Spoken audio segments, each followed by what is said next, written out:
ጋሪት ወደ ተሰኛው ጥንቅራችን ነው የምንወስዳችሁ። አንድ ሰው ሰርቶ ራሱን ማስተዳደር ላልቻለ የቅርብ የስጋ ወይም የጋብቻ ዘመዱ ለኑሮ አስፈላጊ የሆኑ መሰረታዊ ፍላጎቶችን የማሟላት ህጋዊ ግዴታ እንዳለበት የተሻሻለው የኢትዮጵያ ቤተሰብ ህግ ይደነግጋል።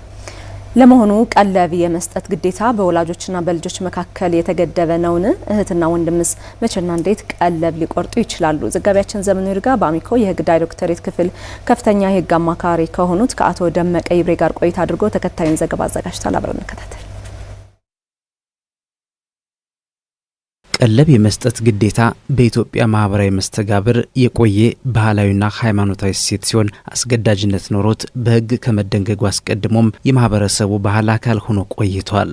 ለመሆኑ በኢትዮጵያ በተሻሻለው የቤተሰብ ህግ ቀለብ መስጠት ሲባል ምን ማለት ይሆን?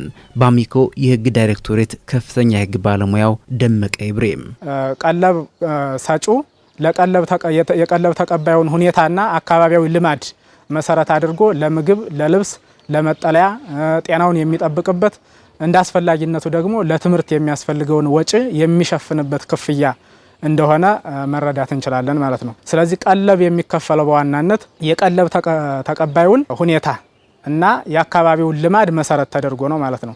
ቀለብ የመስጠት ግዴታ በወላጆችና በልጆች መካከል የተገደበ ሳይሆን አንድ ሰው በችግር ውስጥ ለሚገኙ እህትና ወንድሞቹ ጭምር ቀለብ የመቁረጥ ግዴታ እንዳለባቸውም የህግ ባለሙያው አመላክተዋል። ለምሳሌ ልጅ ወላጁን የመጦር ግዴታ አለበት፣ ወላጅም ልጆችን የመንከባከብ የመጦር ግዴታ አለበት ተብሎ ነው የሚታሰበው። ከዛ በዘለለ ግን እህትና ወንድሞች ወይም ወደ ጎን የሚቆጠሩ ተወላጆች የሚባሉት ግዴታ አለባቸው ቀለብ የመክፈል ማለት ነው። ስለዚህ ቀለብ የመቁረጥ አቅም ያላቸው እህታና ወንድሞች ካሉ ለተቸገረው እህታቸው ወይም ወንድማቸው ቀለብ የመቁረጥ ግዴታ ይኖርባቸዋል ማለት ነው። ስለዚህ ወላጆች ወይም ልጆች አቅም ከሌላቸው እና ወንድምና እህቶች አቅም ያላቸው ሆኖ ከተገኘ አቅም ለሌለው ወይም ደግሞ ሰርቶ መኖር ለማይችለው እህትና ወንድማቸው ቀለብ የመክፈል ግዴታ በህጉ ተጥሎባቸዋል ማለት ነው። ቀለብ ጠያቂው ቀለብ የማግኘት መብት ቢከለከል በወንጀልና ፍትሐ ብሔር አማራጮች ጉዳዩን ማቅረብና መብቱን በህግ ማስከበር እንደሚቻል ያመላከቱት ከፍተኛ የህግ ባለሙያው ቀለብ የመስጠት ግዴታን ለመወጣት የሚያስከትለውን የህግ ተጠያቂነት አብራርተዋል። ቀለብ ሰጪው አቅም እያለው ለቀለብ ተቀባዩ ቀለብ አልከፍልም ካለ የመጀመሪያው የወንጀል ተጠያቂነት ይኖርበታል ማለት ነው።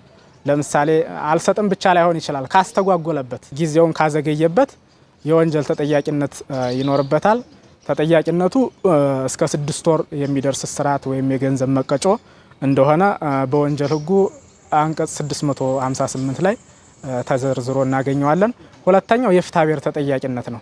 ቀለብ የመቀበል መብት ያለው ሰው ቀለብ የመስጠት ግዴታ ያለበት ሰው ግዴታውን አልተወጣልኝም፣ ስለዚህ ቀለቡን ይክፈለኝ ብሎ የፍትሐ ብሔር ክስ ሊመሰርትበት ይችላል ማለት ነው። ቀለብ የማግኘት መብት እንዳለ ሆኖ ቀለብ ተቀባዩ ወንጀል ፈጽሞ ሲገኝ ልጆች 18 ዓመትና በላይ ከሞላቸው እንዲሁም ችግር ላይ ወድቆ ቀለብ ሲቆረጥለት የነበረ ሰው ከችግሩ መውጣቱ ከተረጋገጠና በሌሎች ምክንያቶች ቀለብ የመቀበል መብቱን ሊያጣ እንደሚችልም አቶ ደመቀ አስገንዝበዋል።